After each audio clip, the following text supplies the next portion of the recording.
Hi guys, my name's Gordon Raquel.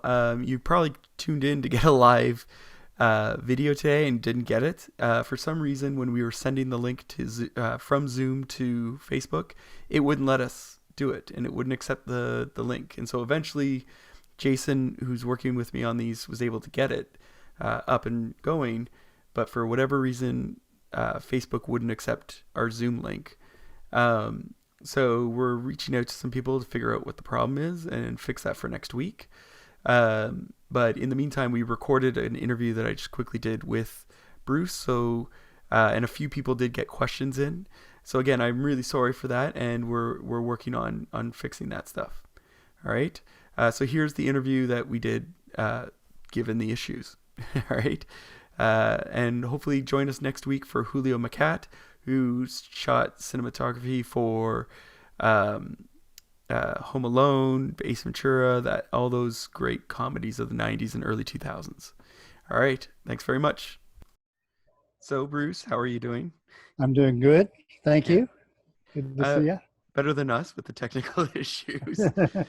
Um, I guess there's there's one really big question I want to ask you, but I've always got to ask people first. What are you doing during the pandemic? Like, what are you doing to, I guess, relax, but also like work wise? Are you still looking for work, or are you working on anything right now? Yes, I'm writing on a project that I'm going to be directing in the future. If there is any more filmmaking done on the planet, I think there will be.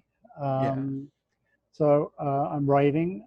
I'm very lucky because I got a little color job the other day that took about a week. I'm a colorist, and I work right here on this workstation.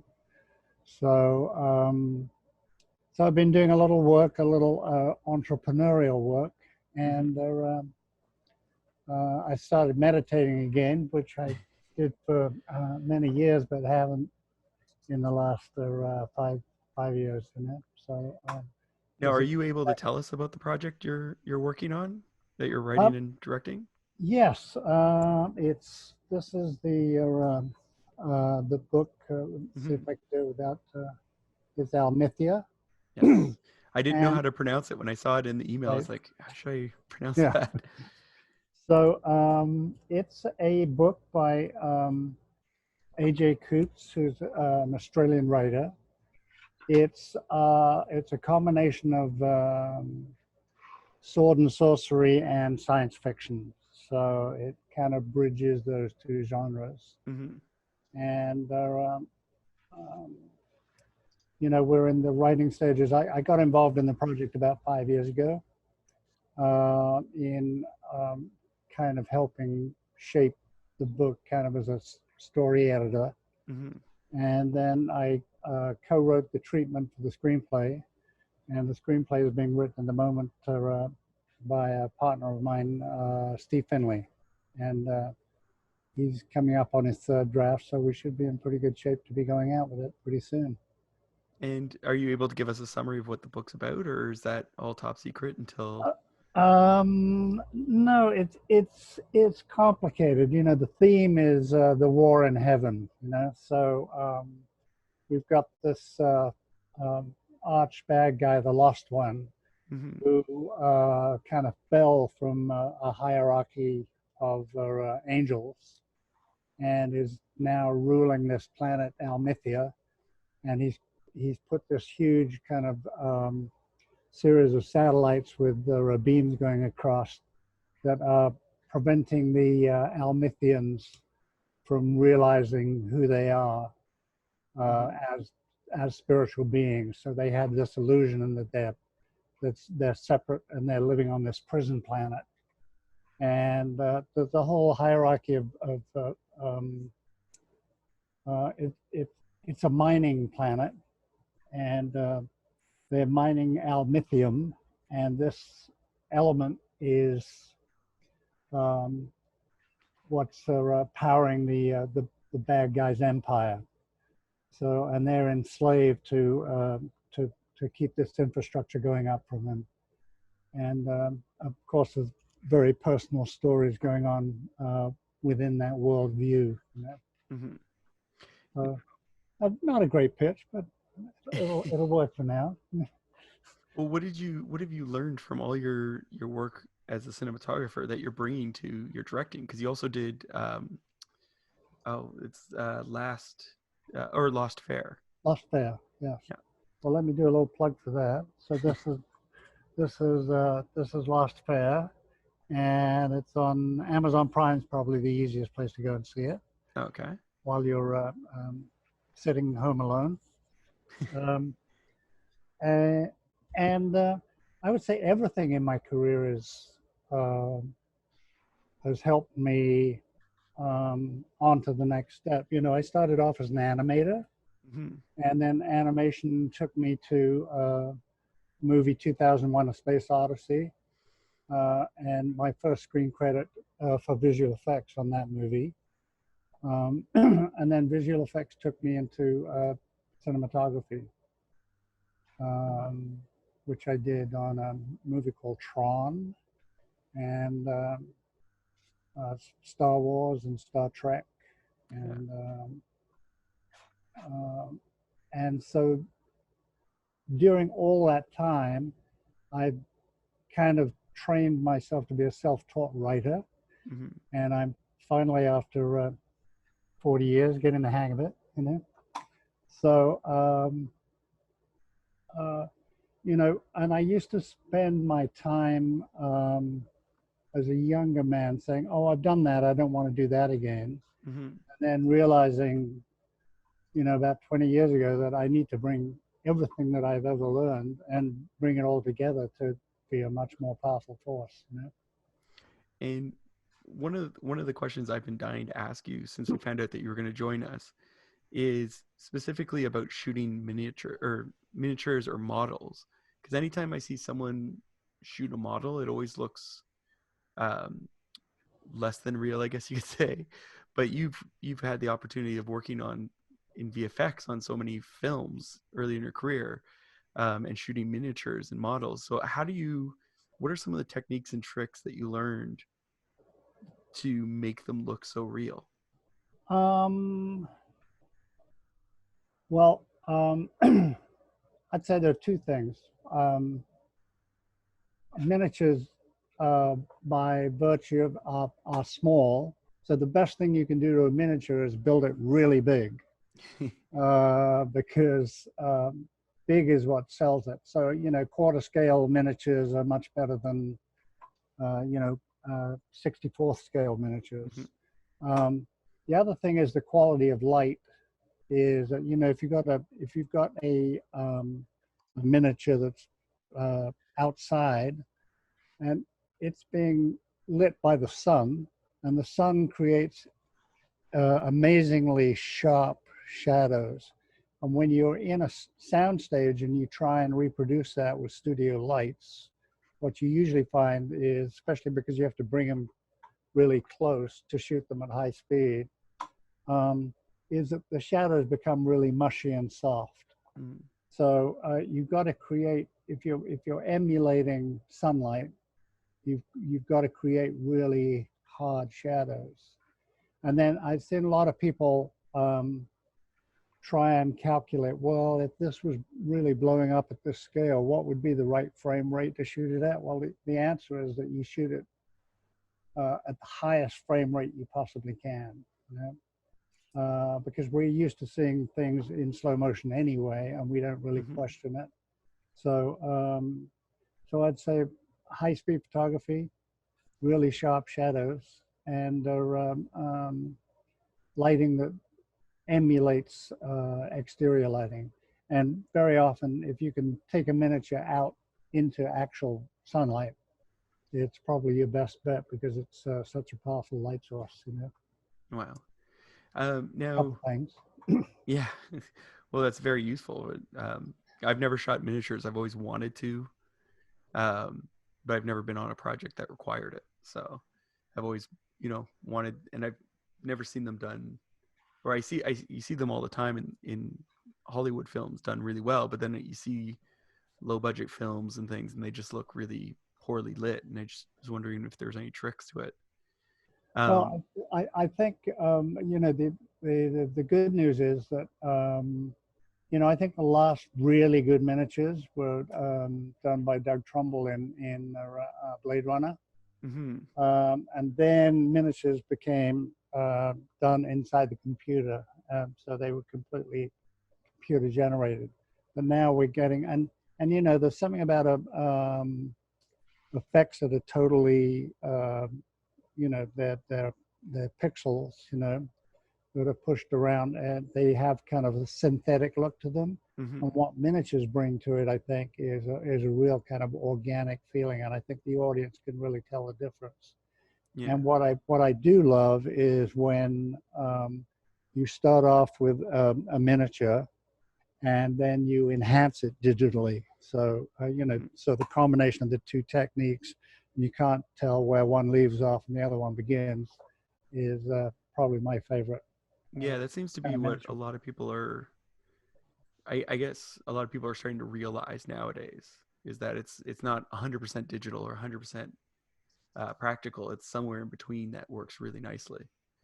Right, and I noticed that the in homage to our original explosions on Star Wars, that the latest Star Wars movie used a full scale miniature for Oh, no their big way. explosion.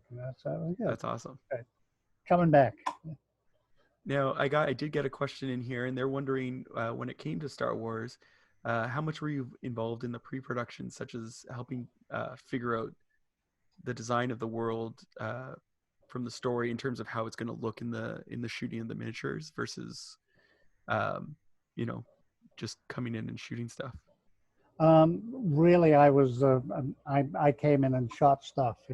I originally interviewed to be the effects director on the movie, Mm-hmm. um, but I had like a live action career, cinematography career going at the time, um, and the job obviously went to John Dykstra, who did a fantastic job Mm-hmm. and developed the whole motion control system that is the signature visual effect for that movie, which is on 2001, the spaceships moved so slowly that we could just shoot them frame by frame, single frames. Mm-hmm. But with these ships in Star Wars, they were moving so fast that you had to actually move the model during the camera exposure. So if it Mm-hmm. was a 4-second exposure, the model would be moving during the exposure. So that was really a big breakthrough, and that's prior to full CG, but it is an early use of computers in visual effects. So really, George Lucas had been over in England shooting the live action, and he came back, and because this motion control system was being developed, Mm-hmm. all the R&D for that and building the hardware and the software obviously takes a lot of time, but basically, nothing had been shot by the effects department when George came back, and he panicked.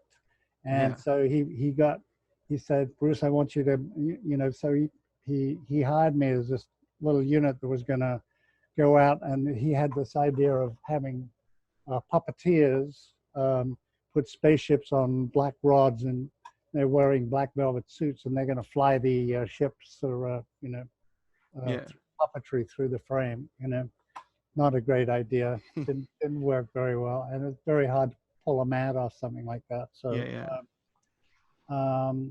So my little unit became an explosive unit, and so me and Joe Viscoso, who was a powder guy and made these fantastic little bombs, went off onto some little stages in Hollywood, and by pointing the camera directly up at the explosion and having the explosion go off directly over the camera, we created this look of explosions happening in outer space.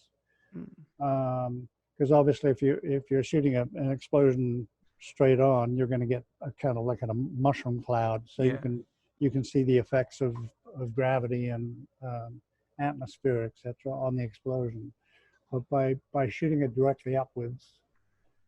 So we started off small and got bigger and bigger, and eventually we were shooting explosions against a 40-foot by 40-foot blue screen. It was lit by 8 arc lights with very high-speed cameras. And once again, like miniatures, the best way to make a miniature is to make it as big as you possibly can, you know. So we made these explosions really big, and it's kind of a crazy time. I can remember walking around the stage and wiping burning napalm off my arm, you know, and they were kind of simpler days there. And I looked to see a picture of the Death Star explosion, of which I had this picture, and the only fire control that we had was I can see a grip standing with a handheld fire extinguisher on his thing. So it was kind of simpler days, you know? Yeah. Someone wants to know, in terms of your process, is there a difference between lighting miniatures and lighting live action for you?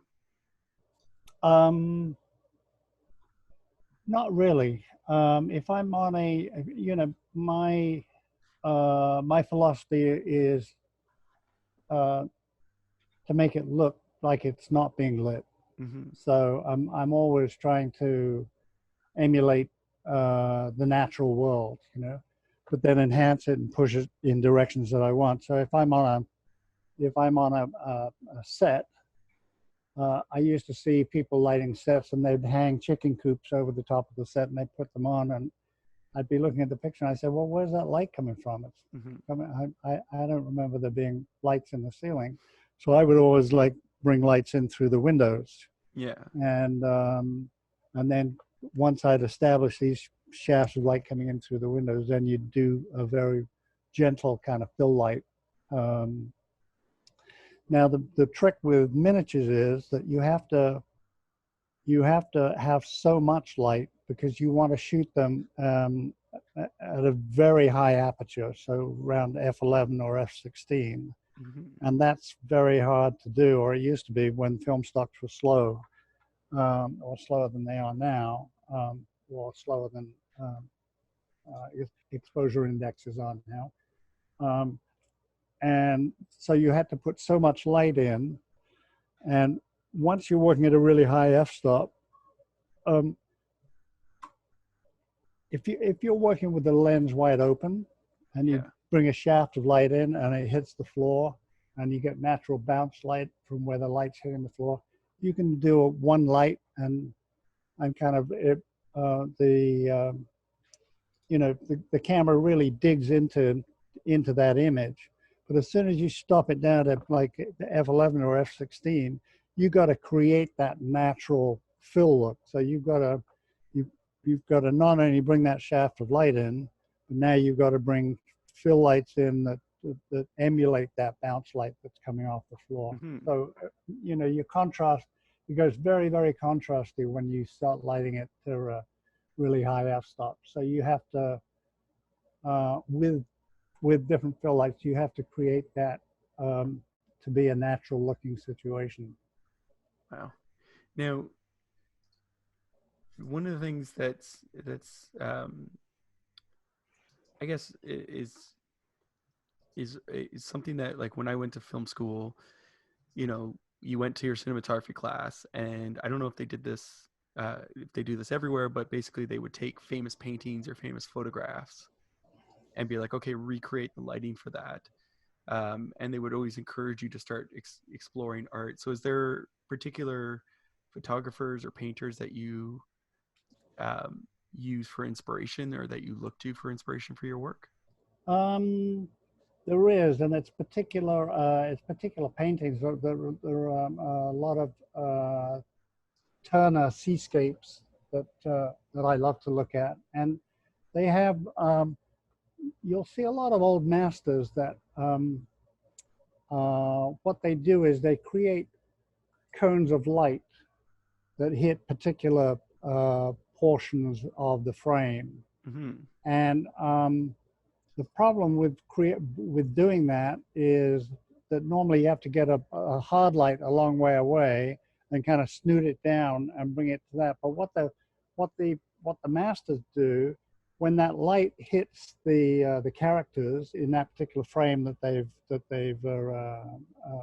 decided to use, it's an incredibly soft light, so it wraps really nicely around skin features, etc.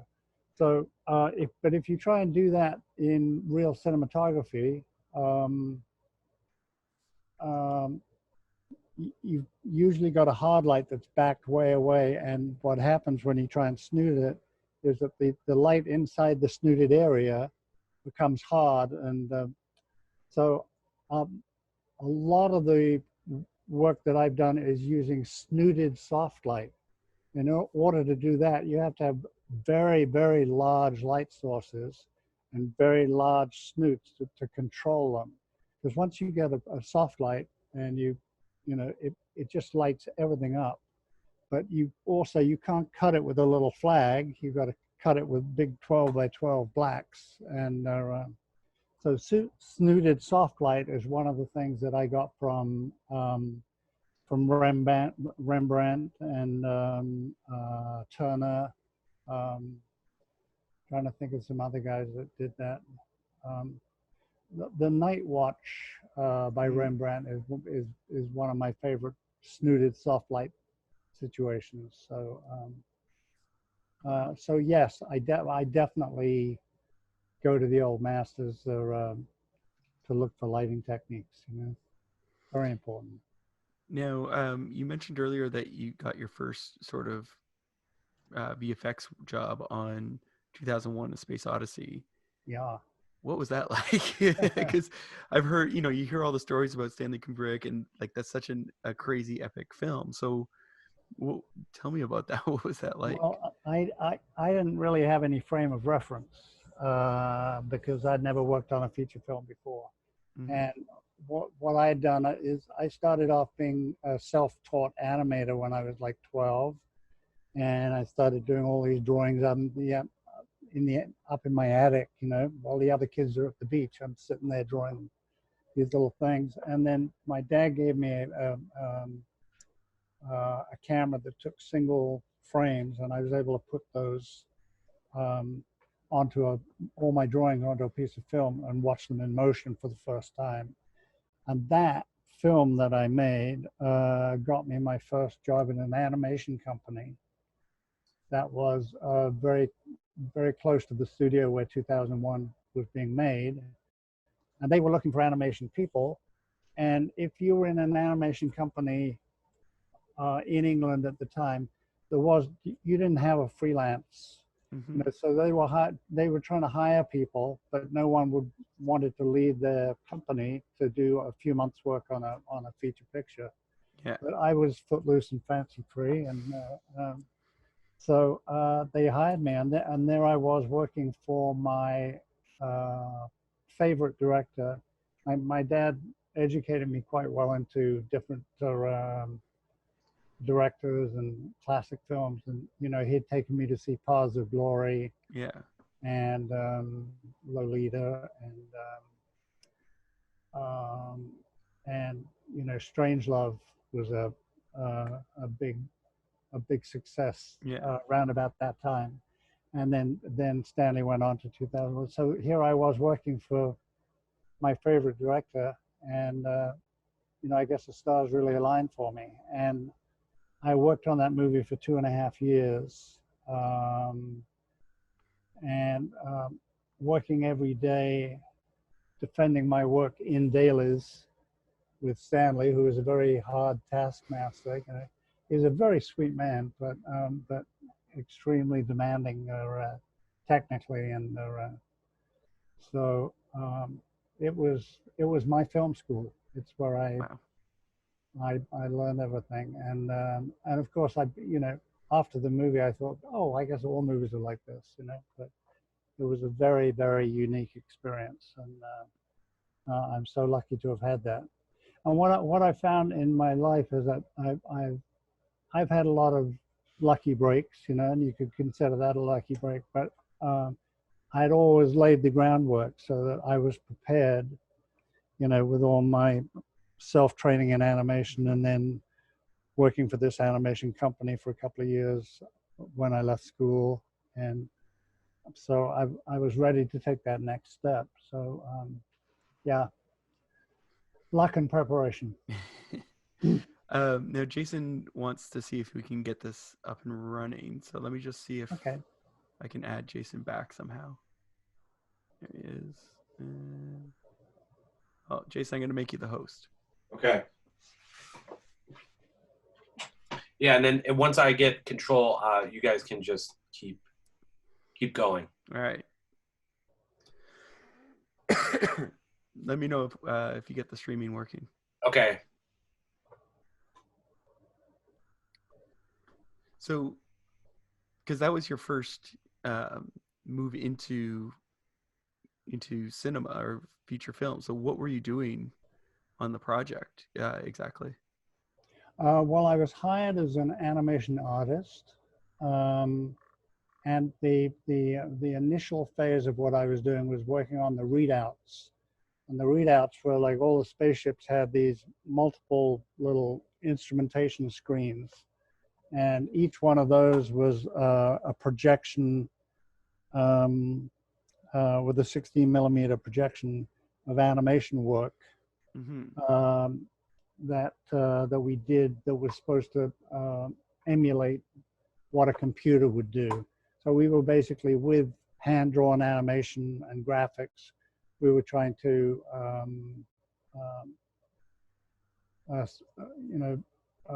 copy what a computer would look like. And we were kind of, there were no computers being used to make 2001. Except perhaps the adding machine in the production office. So with animation techniques, we were trying to emulate what a computer would look like. So that was the first year and a half, I think, almost, was producing all the readouts for all the screens in the spaceships. Yeah. Jeez. No, I want to jump back to your directing for a bit. Yeah. So because I'm not a director, so I'm always interested to know, like, what's your approach with actors, and like, how do you work with them to get the performance that you want? What is your style, I guess, of directing? I'd say it was pretty hands off. Okay. The most important thing a director can do with actors is to choose the right actors. Mm-hmm. And so that becomes, the casting process is probably one of the most important aspects of what a well, there are a lot of important things, but yeah. As far as actors go, the casting process is key to everything. And then really, if you've chosen the right actors, and because you like what they brought to it, and you should be on the set, you should be able to sit back and let the actors act. So I'm not really my job as a director is to create a really safe space for actors to stretch themselves, take chances, and be creative.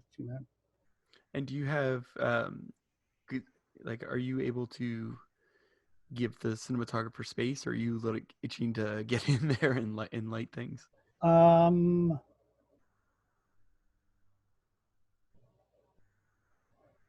probably pretty hands-on about where I want the camera. Yeah. As far as lighting goes, I'm happy to not be doing that, and I'm happy to choose a cinematographer that can light things really well, so that I don't have to get involved in that. Well, it's funny that you say that, because the thing that I don't miss about film, like, I love the look of film, and there's so much I love about it. I love the tactile feel of it. I don't miss waiting to get your dailies to make sure there wasn't any issues. No, I've had a lot of sleepless nights in my career, so oh God, did I really do that? Oh, I think I did that wrong, Yeah. And then you wait and see what happens.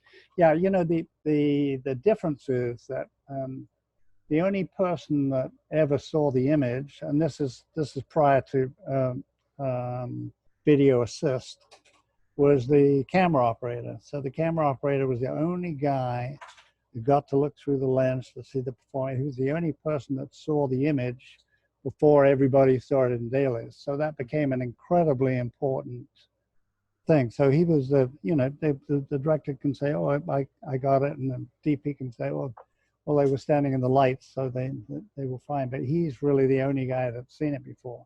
And now, you know, that became a little easier with video assist when they used to put a video camera on the side of and a beam splitter and a really low resolution monitor, so people could see kind of what the framing was. They couldn't really see the image, but they could see what the framing was.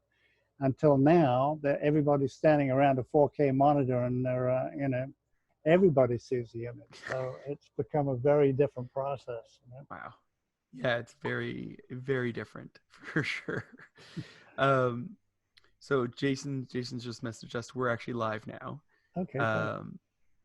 So thanks, Jason, for all your help in the background.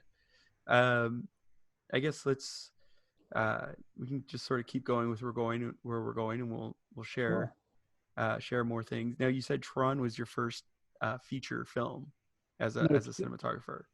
As a cinematographer, the first live action film that I ever shot was while I was working on 2001. Oh yeah. Stanley Kubrick's prop man, Roy Cannon, had written this very dark little, I guess it was a half-hour film, and he asked me to shoot it, and you know, basically, I knew how to load an Aeroflex, and I knew how to read an exposure meter, and I had 3 sun guns, portable handheld lights, and I thought, well, I could do this, you know. And he asked me to do it, so I went ahead and did it, and it was, you know, not a great film, but it was a fantastic experience for me. And then the next film I did was for a director called Tony Fouts, and it was kind of an experimental, almost like a music video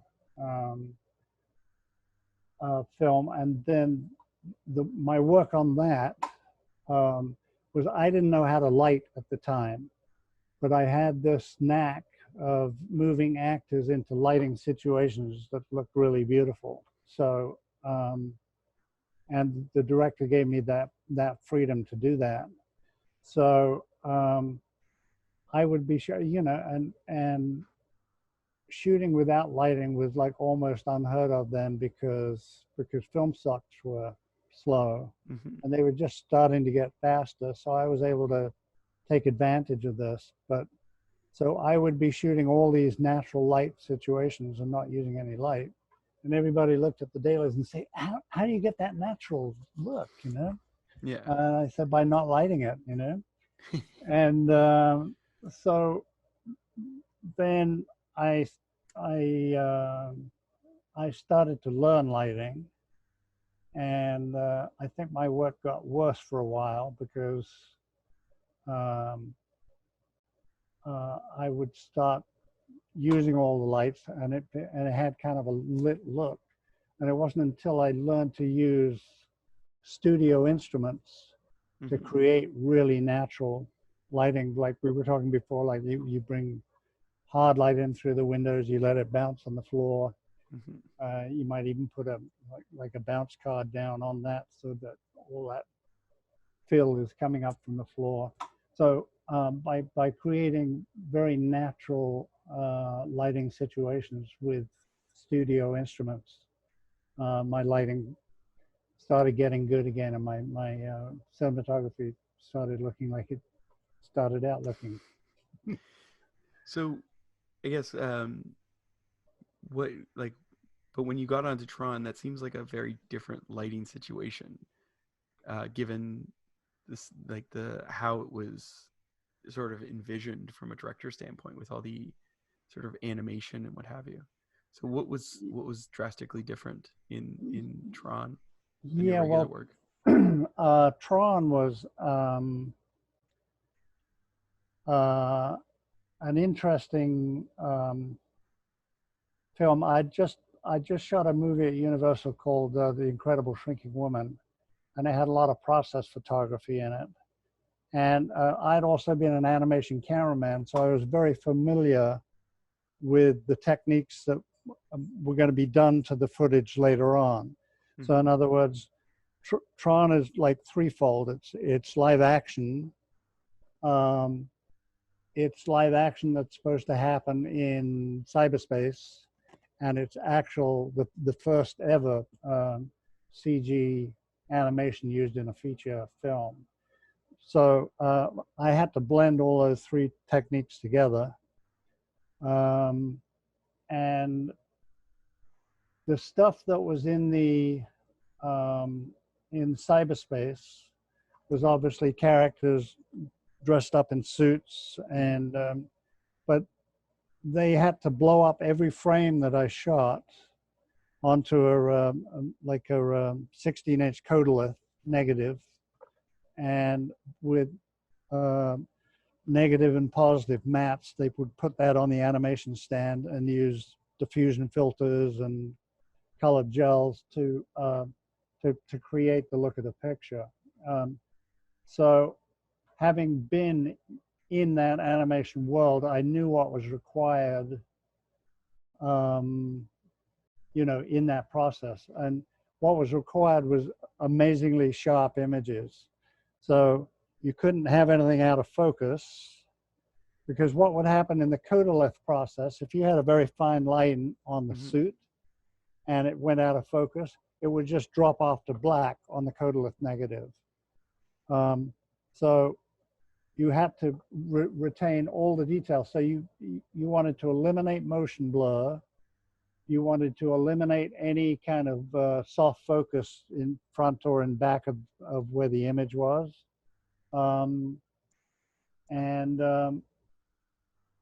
That required an incredible amount of light. So I've never used so much light on a film before. We were contacted at the studio by Burbank Water and Power twice on the movie, saying we were drawing too much power and they were going to shut us down if we didn't start using a little less. So we were welding with light, like. Wow. But it was great because I got to use large format cameras. So I was familiar with the 65 millimeter cameras from 2001,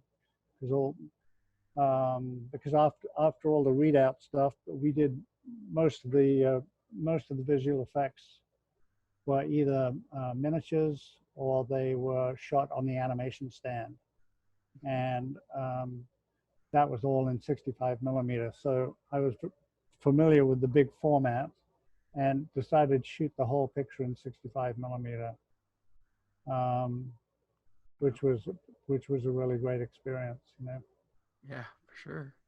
Now I noticed you have an Emmy sitting on your desk. I was wondering if you could tell us about that. What'd you get that for? That was for a promotional campaign for Monday Night Football. Okay. That I wrote and directed. Oh, amazing.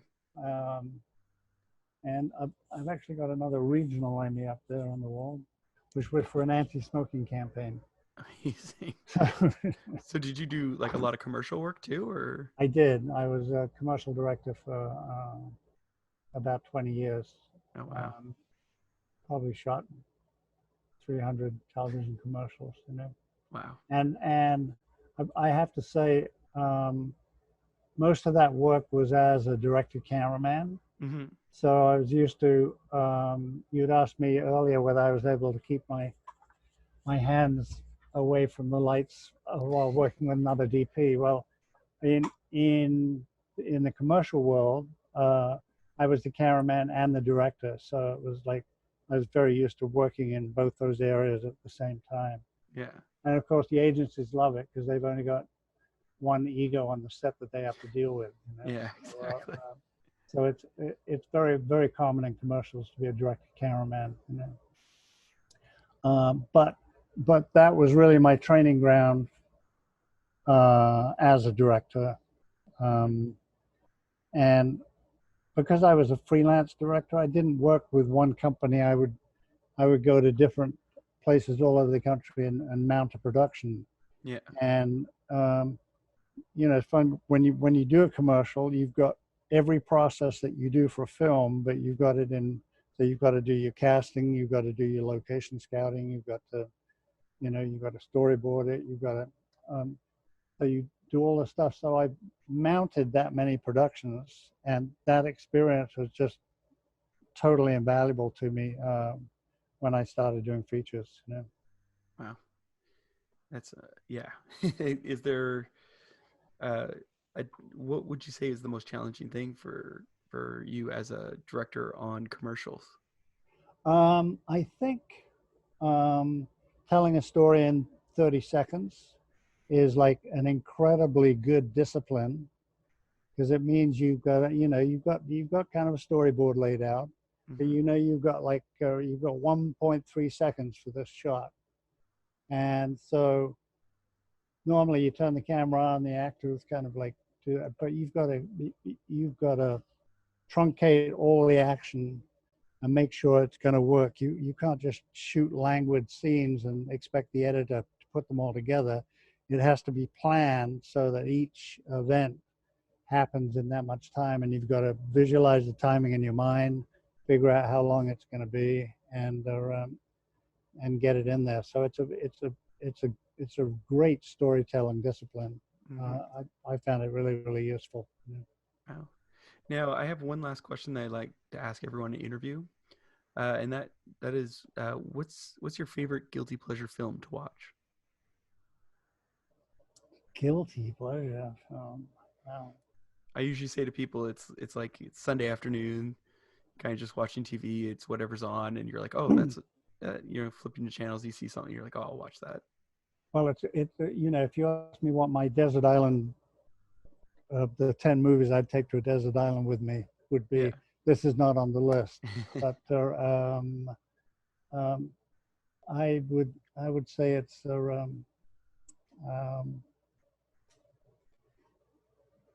oh gosh,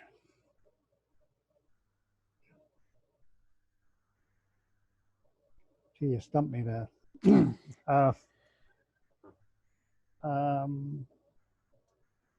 I would say it's watching Jeff Bridges as the dude.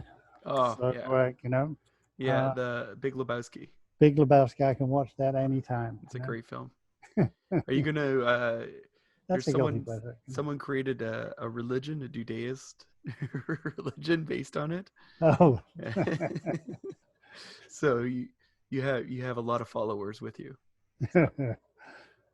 Well, thank you so great. much for letting us sit down and chat with you today. Absolutely. Thank you for the opportunity of reaching into the outside world in this very strange time. Yeah, exactly. Well, thanks very much, and have a good day. Okay, will do. Thanks. Thanks, Bye. man. Cheers.